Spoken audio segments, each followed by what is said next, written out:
Okay, great morning. It is Friday, February 15th. Let's see what we have for the cards today. First thing is magic. Okay. You looking for a little magic in your world? Working with the universe. Magic entails, what you think of magic entails getting yourself out of the way. How to manifest, how to get things to come together. Well, no matter what you're doing, you have to stay centered, okay? Being on the side of the mystical, the magical, doesn't mean becoming ungrounded, airy-fairy, like so many people do, okay? You need to still stay grounded, stay in your center, okay? So how do we go forward for this mystical, magical things that we want to put into our lives? How does one go about being a co-creator? Okay, crow spirit, co-create with spirit. Okay. How does that work? How does co-creation work? Well, what one learns in co-creation is to do, here we have the next, another co-create type of a card, which is High Priest, intend and create. Now I like this intend and create card. It has the hawk here. And what does the hawk do? The hawk flies high above, can see very far the distance, and when it gets locked on something, it is one intention, okay? It's one pointed intention and goes for it, okay? Like the hawk.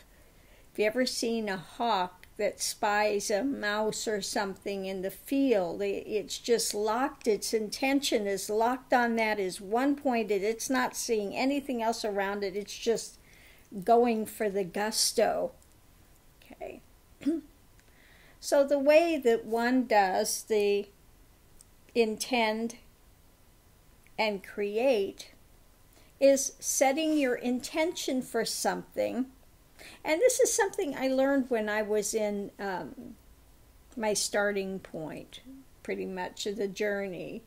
Was in an esoteric Christian order, and we were given jobs that we didn't have knowledge of doing, and just said to do it. Okay, that's it. Okay, so you don't say I can't.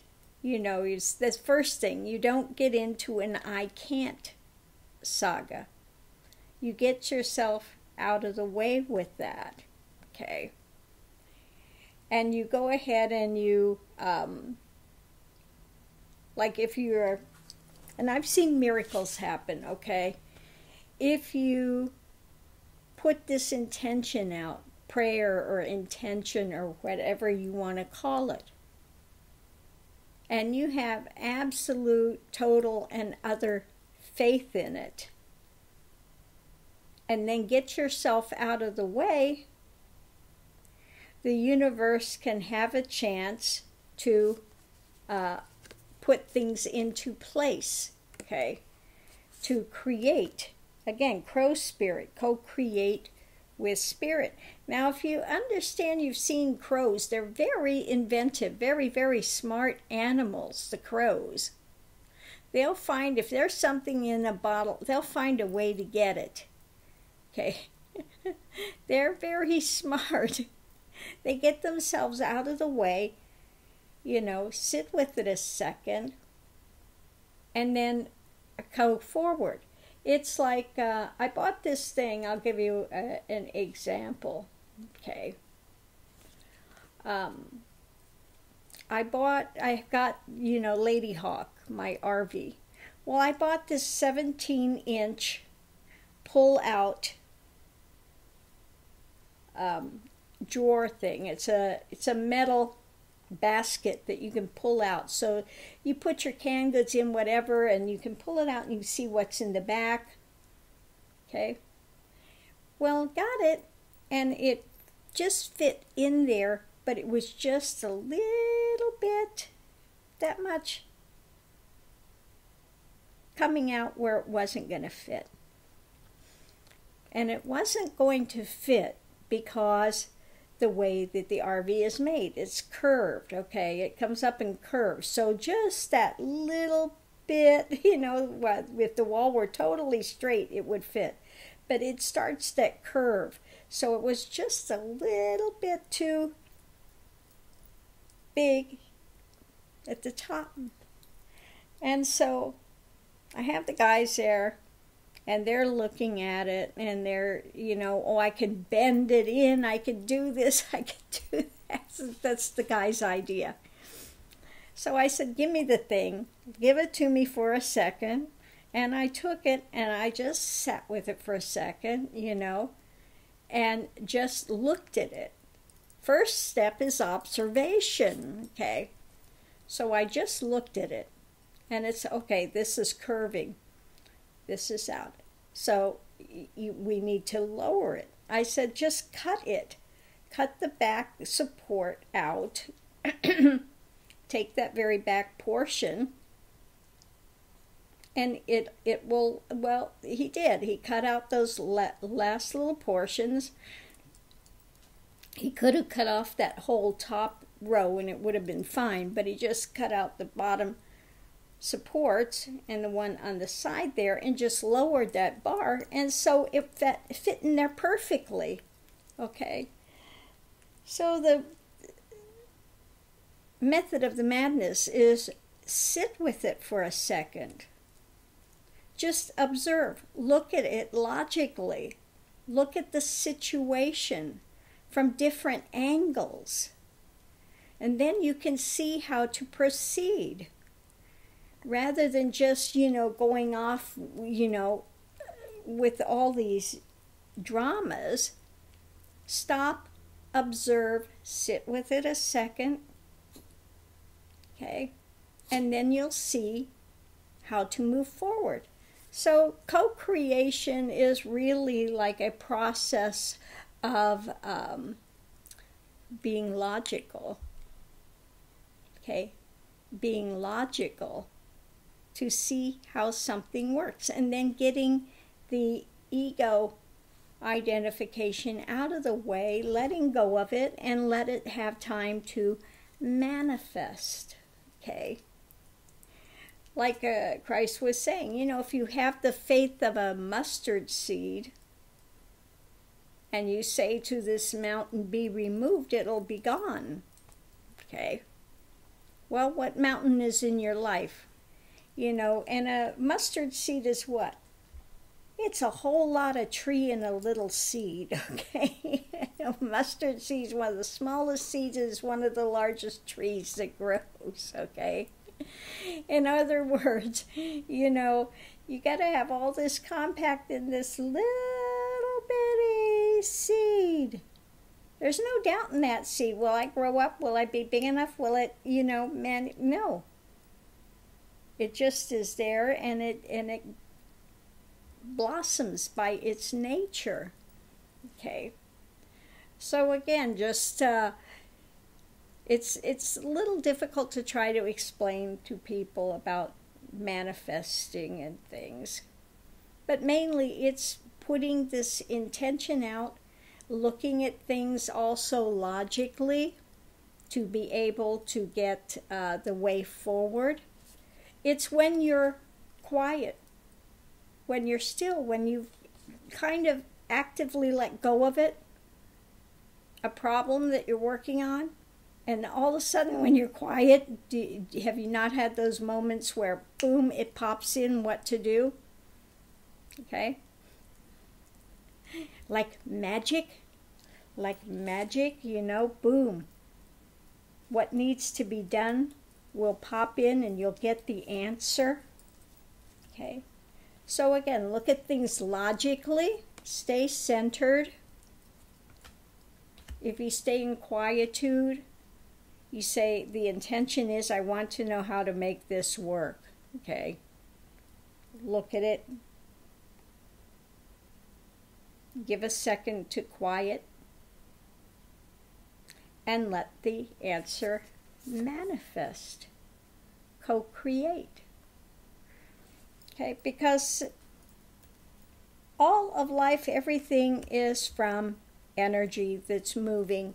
Conscious energy. Consciousness. Consciousness moves the energy. Okay. So part of it is conscious awareness. Hey, Mr. Max, did you want to come up here and give me a kiss? Is that what it was? Come on. You want to come up? Come here. Come here, Mr. Max. You can come up. There we go. There's Mr. Max. Yeah. There we go. Thank you for the morning kiss. That's very nice. Yes, that's very nice of you. Give me a nice morning kiss. Yes. Yes. Thank you. Thank you for sharing your doggy kiss with me this morning. Yes. I know so many people love Mr. Max. Yes, Mr. Max.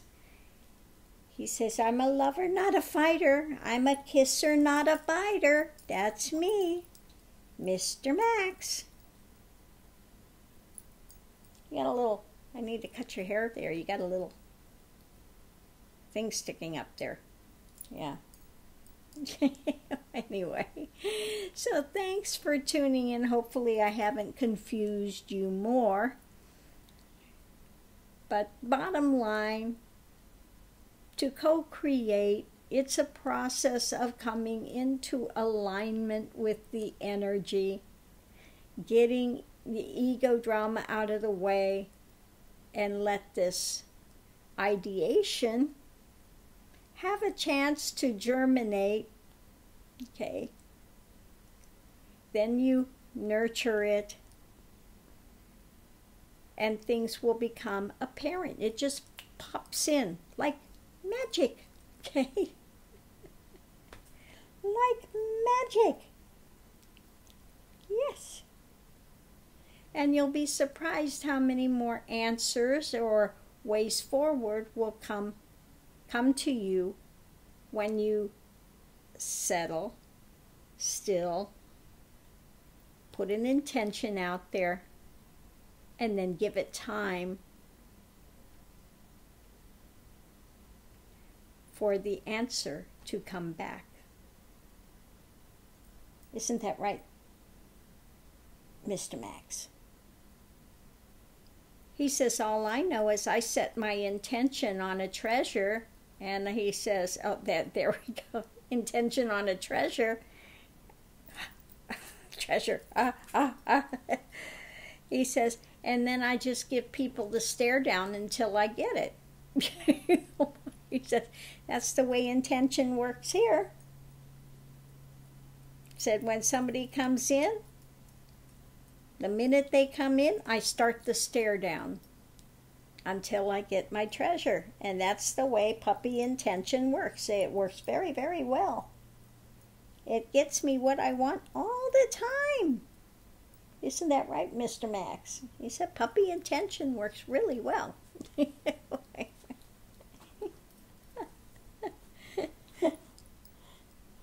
Is that right, Mr. Raj? Does puppy intention work very well? He said, when I want my goodie, I just sit there and stare until I get it.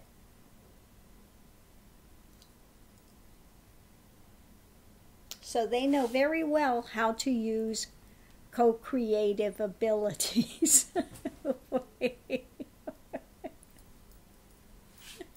I'm going to leave this here. I hope everyone's having a wonderful morning. Thanks for tuning in. Aho.